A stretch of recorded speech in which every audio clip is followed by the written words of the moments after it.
One of the most common questions that I get whenever somebody comes into my audience, whether it's a parent or a kid, is, hey, do you do in-person lessons? And this is typically before you guys understand that I sell a remote training program, and we have catchers all across the country, some catchers out of the United States. The most common question I get is, do you do in-person lessons? Where is your facility?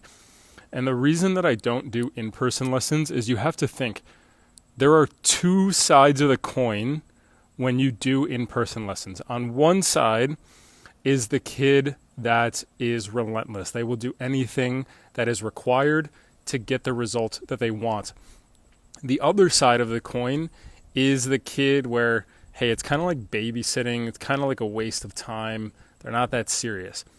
In both situations, in-person lessons are not optimal for myself as a coach and the reach and impact that I can have with you guys. And it's not optimal for you guys and your training and your development. With the kid that, is very much willing to do whatever it takes, a remote program and a remote system for training is going to allow you to reach a much deeper level. You can be way more immersed. You can get way quicker feedback as opposed to just seeing a coach once a week. You're not going to get the depth with an in-person coach.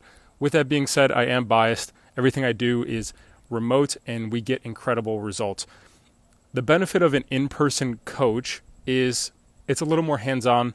Maybe you can catch things quicker, but the benefit of doing something remote is there is just such a different level of depth that we can get to with the athletes and, what they're able to accomplish if they're bought into the system.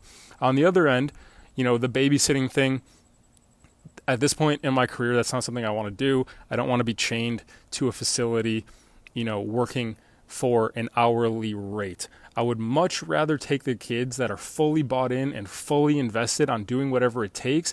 And then when those kids have the right system for improvement and the right system for completing these feedback loops and the right resources to study and the right drills to do in the right order, the amount of progress you can make is exponential. But the problem is this method of training is still relatively new. So a lot of you guys are still trying to make sense of how it all works. But long story short, that's why I don't do in-person lessons.